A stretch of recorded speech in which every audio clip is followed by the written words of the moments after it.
Life After Prison. By Silence You.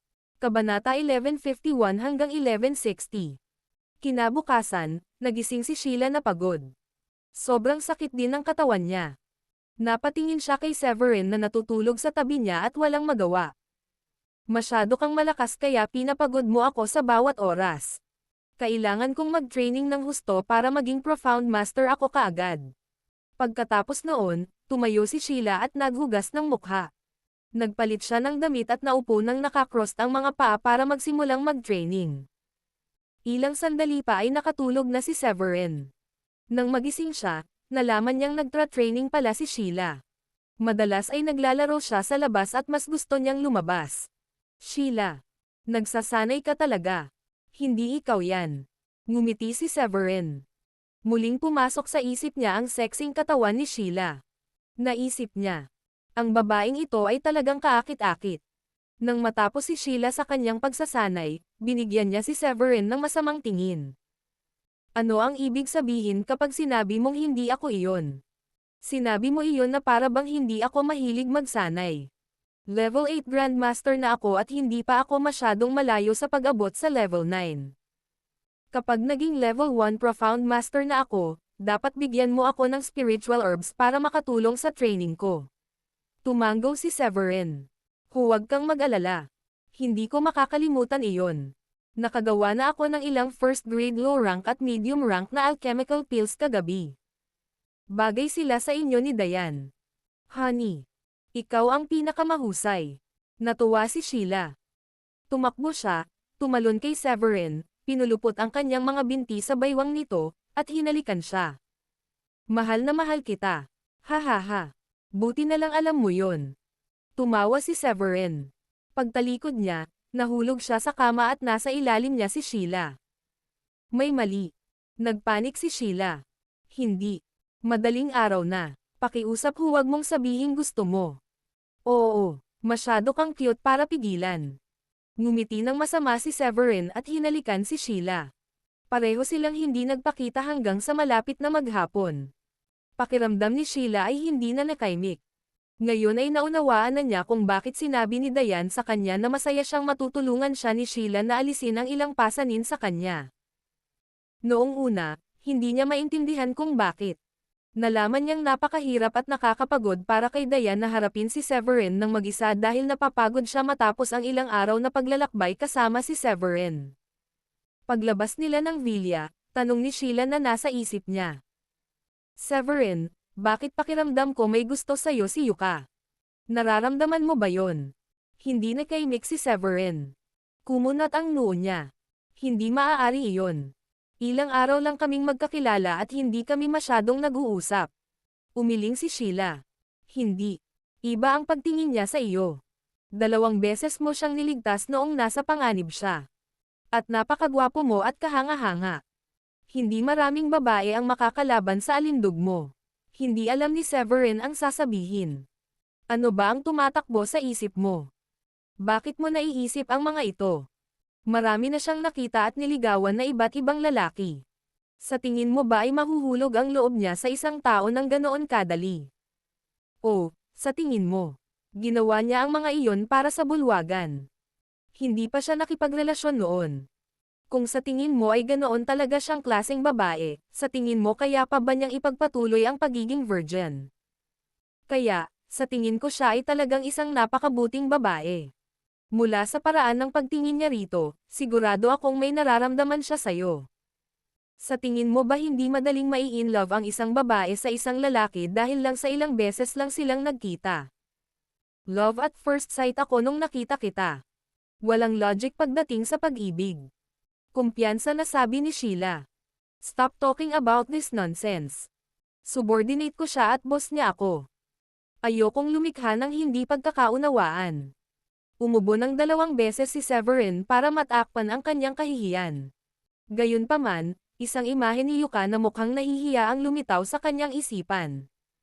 Kailangan niyang aminin na si Yuka ay talagang isang napaka-sexy na babae. Hindi nakapagtataka na maraming lalaki ang may gusto sa kanya. Maging siya ay natulala sa hitsura nito matapos siyang makasama ng ilang araw.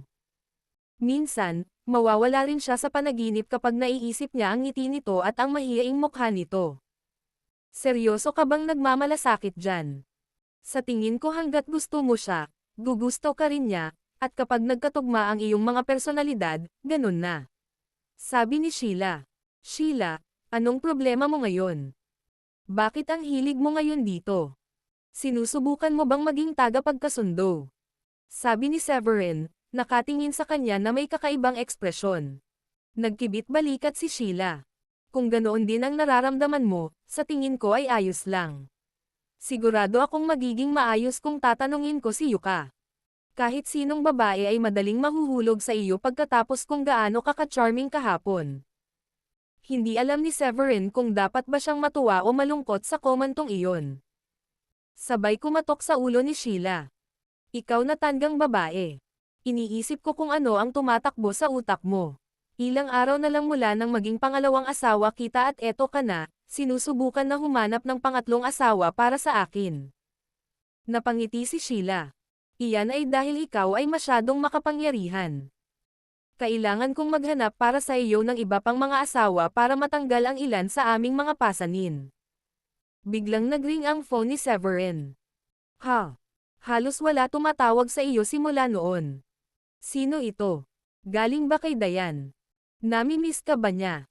Biro at hajijek ni Sheila nang marinig ang ringtone ni Severin.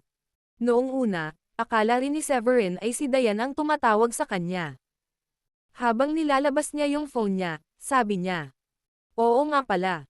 Pinaalala mo tuloy kung gaano ako ka-charming kaya dapat tawag sa isang magandang babae. Sino kaya? Nang makita niya ang caller aid ay parang kakaiba ang ekspresyon niya. Hindi si Dayan ang tumatawag kundi si Gracie. Kaya si Gracie ang tumatawag sa'yo. Siya yata ang nami-miss sa'yo, hindi si Dayan. Humajijek si Sheila nang tumingin siya. Huwag mong sabihin iyan. Baka may gusto siyang malaman sa akin. Pinandilatan ni Severin si Sheila at sinagot ang tawag.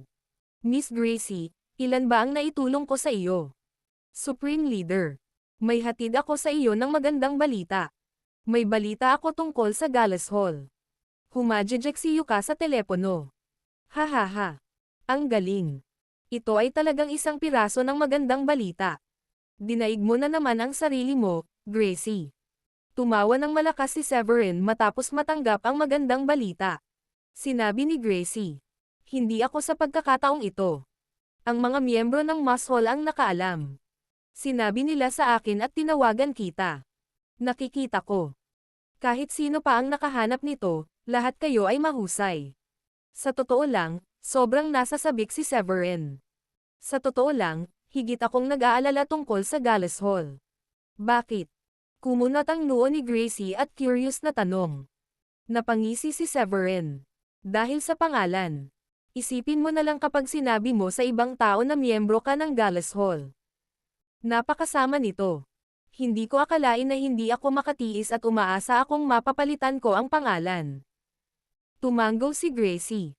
Naiintindihan ko kung ano ang sinusubukan mong sabihin. Pinagtatawanan din ng mga tao ang Echoes Hall sa pagsasabing isa kaming grupo ng mga asno.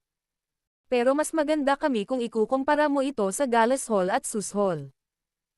Naiisip ko noon ang tanong na ito at iniisip kong papalitan ng Gallas Hall ang kanilang pangalan. Sa kabutihang palad, hindi nila binago. Oo, kung ginawa nila, mahihirapan tayong subaybayan sila. Nakaramdam ako ng kagaanan na malaman na mayroon tayong balita tungkol sa kanila ngayon. Nakahinga ng maluwag si Severin. Sige. Ipapadala ko sa iyo ang mga detalye mamaya. Hindi naman sila masyadong malayo sa kinaroroonan mo. Tumanggo si Gracie. Pagkatapos ng ilang pag-iisip, nagtanong siya. Ano ang sitwasyon doon? Nahanap mo na ba ang Taurus Hall? Sumagot ni Severin. Ginawa ko. Ibinebenta na nila ang kanilang negosyo ngayon at papunta na sila sa Southlink City sa loob ng ilang araw. Mabuti naman. Tumawa si Gracie at tinapos ang tawag. Pagkatapos nito, ipinadala niya ang impormasyon tungkol sa Gallas Hall kay Severin. Tiningnan ni Severin ang impormasyon at bamulong. Ang hallmaster ng Gallas Hall ay si Nancy Zyke. Matatagpuan sa Nine Dragon City, isang lungsod sa Nine Draco Province. Walang eksaktong address. Ayon sa impormasyon, si Nancy ay isang magandang babae at tinatayang siya ay isang level 4 warrior king. Napangiti siya. 9 Dragon City. Isa pang malaking lungsod. Pagkarinig nun, sinabi ni Sheila. Hindi naman masyadong malayo sa atin. Ang Skyseal City ay nasa hangganan sa pagitan ng 9 Draco Province at Skystream City. Kung magdadrive tayo doon, malamang naaabutin tayo ng 7 o 8 oras bago makarating doon. Agad namang nagningning ang mga mata niya. Honey, pupunta ba tayo doon pagkatapos na maayos ang lahat dito? Bakit hindi tayo magdadrive doon? Ang masaya at nag-aabang na hitsura ni Sheila sa kanyang mukha ay nagsabi kay Severin na iniisip ni Sheila na tamasahin ang mga tanawin sa paligid ng kalsada. Kaya naman tumango siya. Oo naman. Kung yan ang gusto mo. Okay lang. Labis na ikinatuwa ni Sheila. Ang ganda. Hindi ko inaasahan na magbibiyahe tayo sa 9 Dragon City. Ito ang pinakaabalang lungsod sa lahat ng iba pang lungsod sa 9 Draco Province. Tumango si Severin. Oo, kapareho ng Skystream City. Pwede itong maging araw ng pahinga. Mula sa impormasyon, parang babae rin ang Hallmaster ng Gales Hall. At maganda pa. Umikot si Sheila at sinabing, anong ibig mong sabihin dyan? Nakikita mo ba ang diskriminasyon sa mga babae? Ano ang masama sa pagiging master ng isang babae? Kung handa kaming magsanay ng husto, hindi kami mas mababa sa lalaki. Awkward na ngumiti si Severin at nagpaliwanag sa sarili. Hindi ako nagdidiskrimina sa mga babae. Nagtataka lang ako kung bakit maganda at dalaga ang Hallmaster para sa Moss Hall, Serpent Hall, Taurus Hall, at Gales Hall. Kalahati ng 8 hall na nakita ko ay pawang pinamumunuan ng magagandang dalaga. Hindi ba nagkataon lang iyon? Matapos marinig iyon, naisip din niya na medyo kakaiba ito. Tama. Ang proporsyon na ito ay hindi malamang. Sa teoryang pagsasalita, maraming mga tao ang mas gugustuhin na ang isang lalaki ay maging isang Hallmaster. Hindi bihira na makahanap ng isang babae na isang Hallmaster ngunit hindi marami. Gayunpaman, mayroon kang 4 na babae bilang Hallmaster at lahat sila ay napakaganda at bata. Biglang may tumama sa kanya. Nagningning ang mata niya. Sa tingin mo ba ito ay isang kaayusan ng iyong master? Tumango si Severin. Lagi namang iba ang iniisip ng matandang wako sa iba. Siguro sinasadya niya dahil natatakot siya, hindi ako makahanap ng mapapangasawa. Tinapan ni Sheila ang bibig at tumawa. Hahaha. Baka inayos sila ng amo mo na maging asawa mo. Alam niya kung gaano kakaganda at halos kasing edad mo sila. Mas pahalagahan mo at huwag mong bigon ang iyong Panginoon. Nahiyang ngumiti si Severin. Masyado ka bang mapagbigay? Masaya ka bang ibahagi ako sa ibang tao? Napangiti si Sheila. Iyon ay dahil sa tingin ko ay medyo mabait sina Gracie, Yuka, at ang iba pa. Napaka-talented nila. Mas maganda rin kaysa sa akin. Sa tingin ko rin, magiging mas masaya kung lahat tayo ay makakapaglaro ng maayos ng magkasama, mamili ng magkasama, at magsasanay ng magkasama. Mabuti na magkaroon ng mas maraming tao sa paligid. Higit sa lahat, may baba nila ni Dayan ang kanilang mga pasanin kung handa si Severin na makakuha ng mas maraming asawa. Napakalakas at malakas talaga niya para silang dalawa lang ang makahawak. Bilang karagdagan, pareho silang magiging abala sa pagsasanay. Maraming oras pa ang natitira para makasama sila ni Severin. Napaawang ang bibig ni Severin. Alam kong maraming padre de pamilya o gobernador ang maraming asawa. Pero lahat sila ay hindi nagkakasundo. Bakit sa tingin mo magiging masaya kapag marami akong asawa? Tingnan ko kung malamig ang puso mo. Inilagay ni Sheila ang kanyang mga kamay sa likod niya at ipinagmamalaki ang kanyang ulo. Napag-usapan na namin ni Dayan dati. Tatutol lang kami kung magmahal ka sa babaeng mahilig makipag-away at manloko ng iba. Wala kaming pakialam kung magkakasundo kaming lahat ng ibang mga babae mo. Tingnan mo na lang kami ni Dayan. Nagkakasundo kami. Isa pa, hindi ko iniisip na masamang babae si Gracie o Yuka. Well, hindi ko pa alam kung anong klaseng babae si Nancy. Hindi alam ni Severin kung ano ang magiging reaksyon. Oo, Matatanggap ko kung sasabihin mong alam mo kung anong klaseng babae si Gracie. Pero ilang araw pa lang nating kilala si Yuka tapos, sinasabi mo na parang kilalang kilala mo na siya. Importante na mas marami tayong oras sa ibang tao para makilala siya ng husto. Sobrang kumpiyansa ni Sheila sa sarili. Ang babaeng nakakakilala sa babae ang pinakamahusay. Kahit kinailangang isakripisyo ni Miss Yuka ang kanyang sarili para ipagpatuloy ang pagpapatakbo ng Taurus Hall, hindi niya ipinagpalit ang kanyang katawan sa anumang pabor. Iyon ay sapat na upang ipakita na siya ay isang mabuting babae. Oo, ilang araw ko lang siyang nakilala ngunit nagtitiwala ako sa aking desisyon. Hindi mapakali si Severin na makipagtalo kay Sheila. Pagkaraan ng ilang sandali ay nag-isip siya. Sa tingin ko makakaalis na tayo at magmaneho papuntang Nine Dragon City bukas. Tumanggo si Sheila. Anong sasakyan ang Ida Drive natin? O pwede naman si Miss Yuka na mag-ayos ng sasakyan para sa atin. Tumanggo si Severin. Mabuti naman. Tinatamad akong bumili ng bago. Dahil nasa kalagitnaan sila ng pag-aayos ng lahat, sasabihin ko na lang sa kanya na kumuha tayo ng kotse. Pagkatapos ng isang pause, nagpatuloy siya. Pagkatapos ay sasabihin ko sa kanila na pumunta sa South County kapag natapos na nilang ayusin ang lahat dito. Sasabihin ko kay Dayan at sa iba pang mga hallmasters. Pagdating ni Yuka at ang iba pa, maaaring sunduin sila ni Larry at tulungan silang tumira. Sa tanghalian, sinabi ni Severin kay Yuka ang kanyang plano. Ano? Mayroon kang impormasyon sa lokasyon ng Gallas Hall. Napakahusay iyan. Ibig sabihin kailangan mo lang maghanap ng 4 pang bulwagan. Binabati kita. Natuwa si Yuka sa narinig. Inisip ito ng Great Elder at nagtanong. Supreme Leader, alam mo ba kung ano ang sitwasyon nila ngayon? Kailangan mo ba kaming sumama sa iyo? Sinabi ni Severin. Hindi. Siguraduhin mo lang na aayusin mo ang lahat dito. Kapag tapos na kayo, maaari na kayong magtungo sa South County Mansion.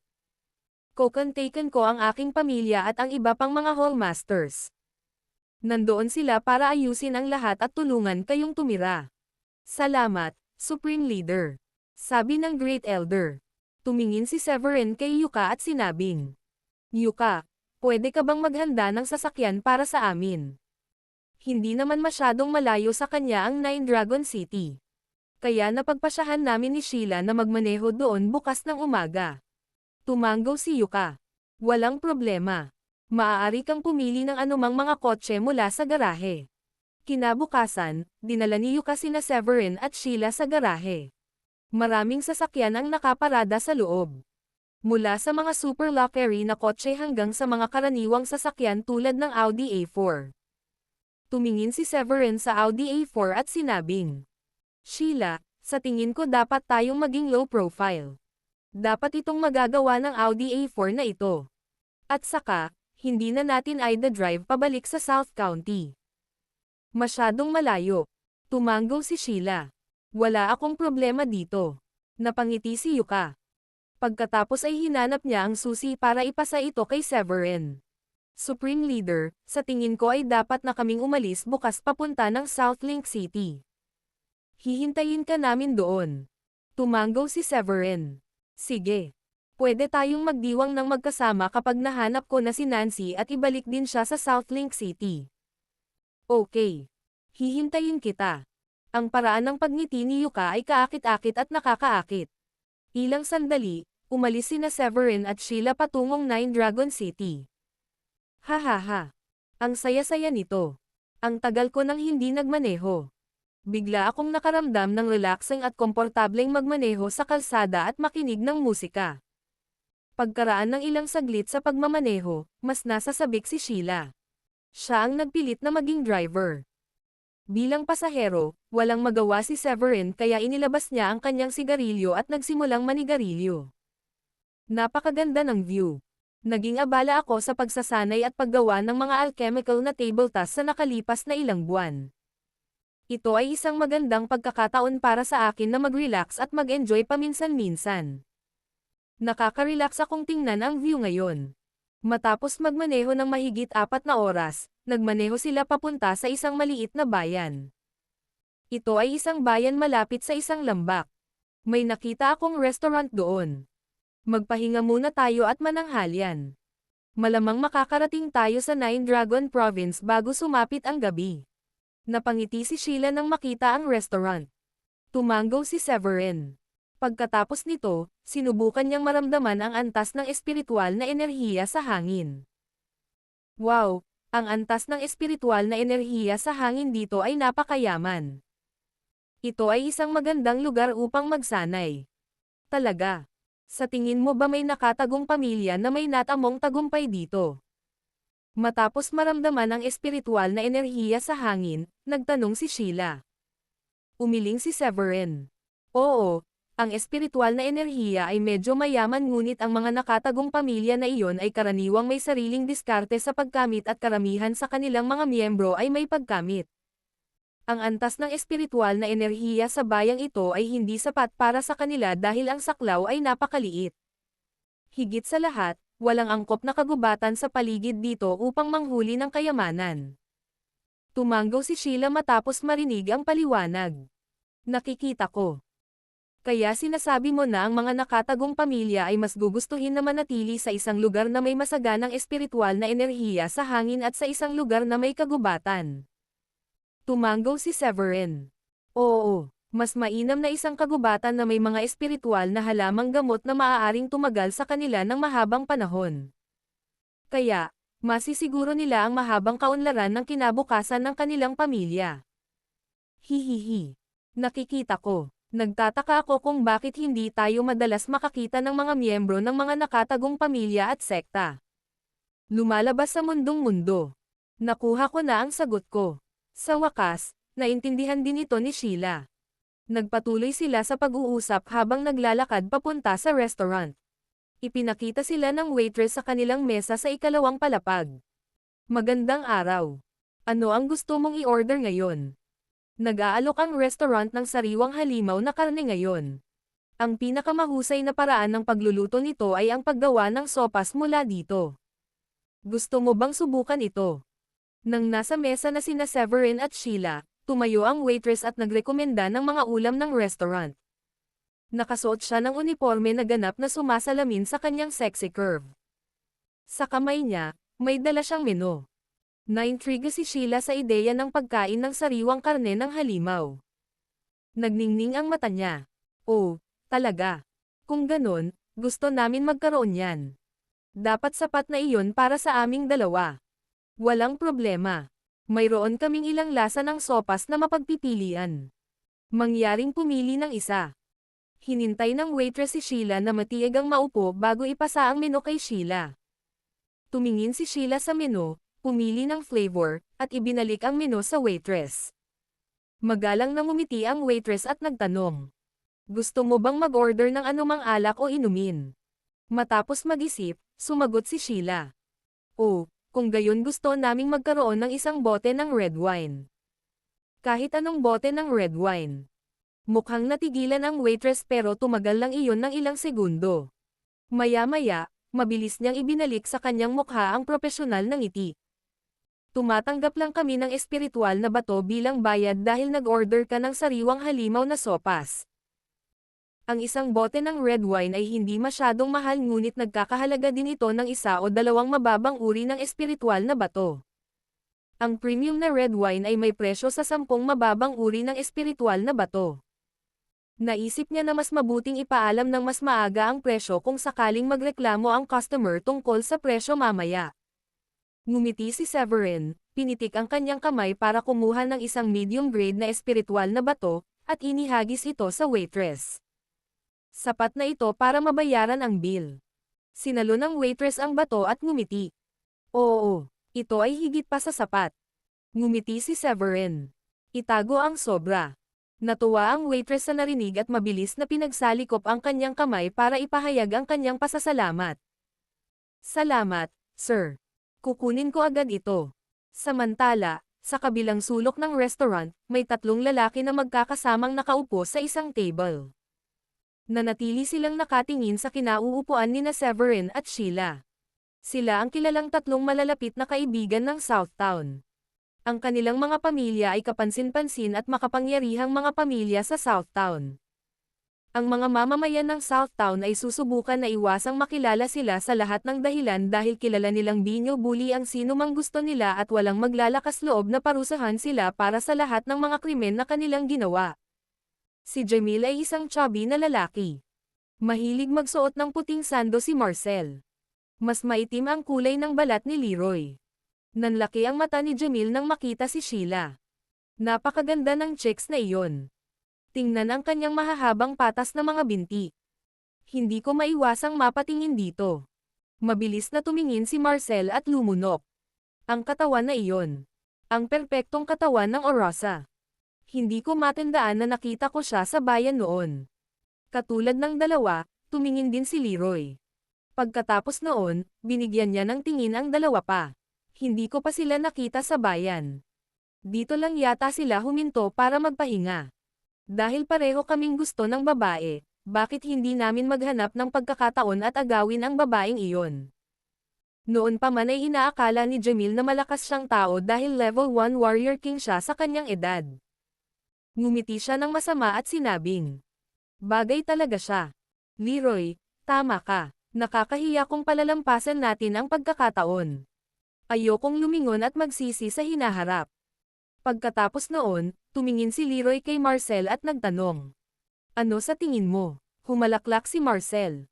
Kami ang kilalang-kilalang tatlong malapit na kaibigan ng Southtown.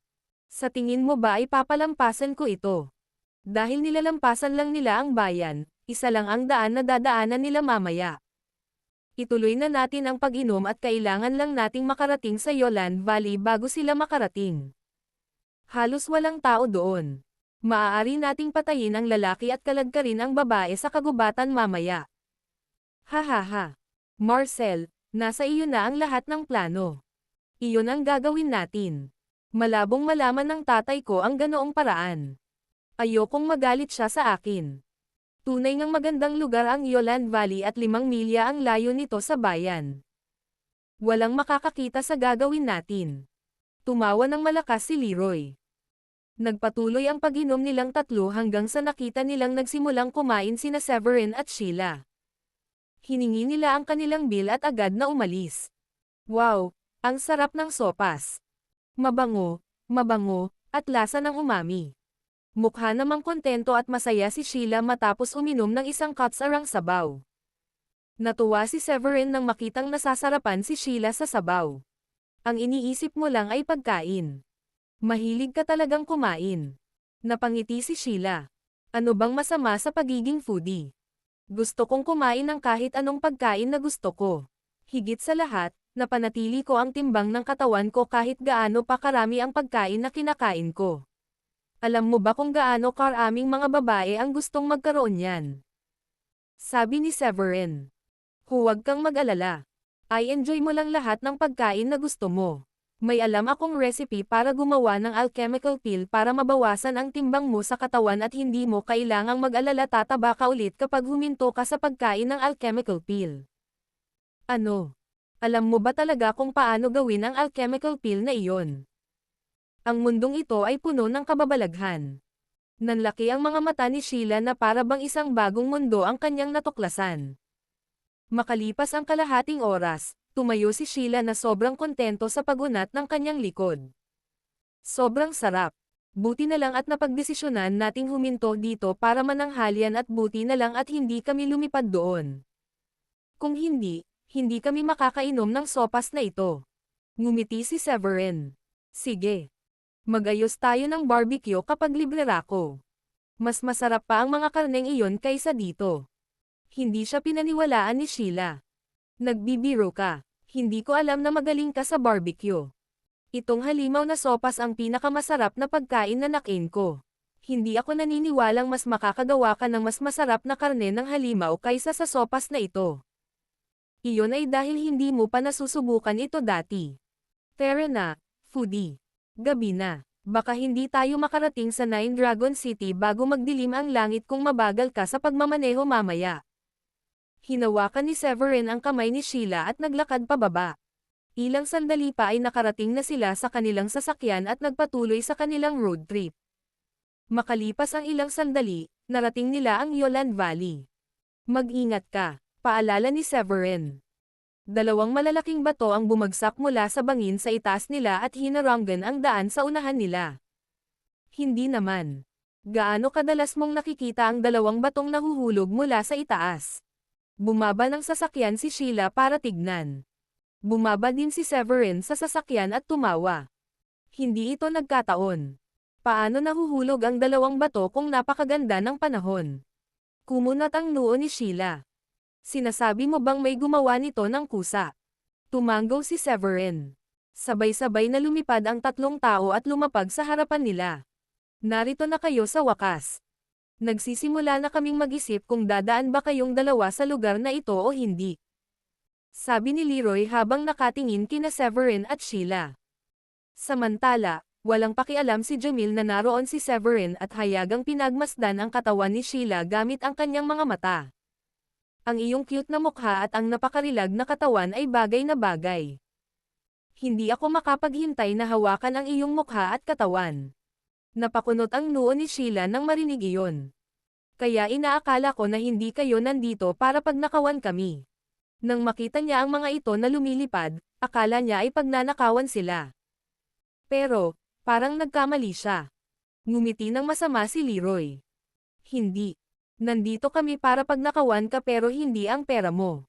Nandito kami para pagnakawan ka. Hahaha. Napangiti si Severin. Nakawin ang babae ko. Kayong tatlo. Siguradong banibiro mo ako. Oh, lahat tayo ay level 1 Warrior King at halos magkapareho ang aming kapangyarihan sa mga matatandang tao sa bayang ito. Sa tingin mo ba nagbibiro pa kami? Humakbang pasulong si Leroy habang mayabang na nagsasalita. Samantalang, ngumiti si Marcel. Mga kasama, wag na tayong magaksaya ng oras sa kanya. Sigurado akong nagpapanggap lang siya na hindi siya natatakot sa atin. Magandang plano pero hindi naman kami ganun katanga para mahulog. Nakikita ko, kaya kayong lahat ay level 1 Warrior Kings. Kamukhang-kamukha niyong tatlo ang tatlong stooges na walang kaalam-alam na maraming tao na mas malakas kaysa sa inyo dyan. Pero, talagang may lakas ng loob kayong pigilan kami at subukang agawin ako. Bagamat hindi mataas ang nakuha ni Sheila, alam niya kung gaano kalakas si Severin at hindi siya natakot kina Jamil, Marcel, at Leroy. Mayroon kang medyo maanghang na personalidad, munting miss. Hindi na ako makapaghintay. Iniangat ni Leroy ang kanyang kamay gamit ang espiritual na enerhiya at dumiretso kay Severin. Papatayin ko muna ang lalaki mo at madadala ka namin ng walang pawis. Hahaha. Maglakas loob ka ba? Ngumisi si Severin. Walang kahirap-hirap, iniwasan niya ang pag-atake ni Leroy. Bilang ganti, hinampas niya ang dibdib ni Leroy. Si Leroy ay pinalipad ng ilang talampakan ang layo. Napakalakas ng impact kaya nabasag ang mga bato nang tamaan sila ng katawan ni Leroy. Nang bumagsak siya sa lupa, patay. Ano? Pagkatapos nito, tumakbo si Sheila sa mga bangkay upang kunin ang kanilang mga special ring at pagnakawan. Samantala, ikanaway ni Severin ang kanyang kamay at ang mga bato ay sumabog sa mas maliliit na piraso. Nang tumakbo si Sheila pabalik sa kinaroroonan ni Severin, nagreklamo siya pagkatapos tingnan ang mga special ring. Kalokohan. Ang mga taong ito ay napakahirap. Mayroon lamang silang ilang mga espiritual na bato sa kanilang mga special na singsing. Niwala akong nakikitang mga halamang espiritual. Pinunasan ni Severin ang ulo ni Sheila. Kaya, hindi ka lang isang mahilig sa pagkain, ngunit isang mang-aagaw din ng pera. Gusto ng lahat ang kayamanan. Inaasahan kong makahanap ng pangalawang grado o ikatlong gradong mga espiritual na damo sa kanilang mga special ring. Sheila chuckled at ipinasa ang special rings kay Severin. Hindi ko ma-access ang special ring dahil hindi pa ako profound master. Nakakainis ito. Nakakatingin ako sa loob pero hindi ko mailabas. Naaliw si Severin. Huwag kang mag-alala. Malapit ka nang makarating doon. Matapos mailipat ni Severin ang mga espiritual na bato sa kanyang special ring, sumakay sila sa kotse at nagpatuloy sa pagmamaneho patungo sa Nine Dragon City. Nang magdilim na ang langit, sa wakas ay narating nila ang Nine Dragon City. Sinabihan ni Severin si Sheila na ay parada ang sasakyan malapit sa isang hotel at pumasok sa hotel. Pagkatapos nilang bayaran ang kwarto ng hotel ay lumabas na sila para kumuha ng kanilang hapunan. Habang nasa daan ay lumingalinga si Sheila at nagtanong. Severin, sa tingin mo dapat ba akong magsuot ng mahinhin? Dapat ba akong magsuot ng isang bagay na hindi gaanong nakikita? Kumunat ang noo ni Severin dahil hindi niya alam kung bakit biglang itatanong ni Sheila iyon. Bakit? Ang ganda mo sa outfit na ito. Sumagot ni Sheila.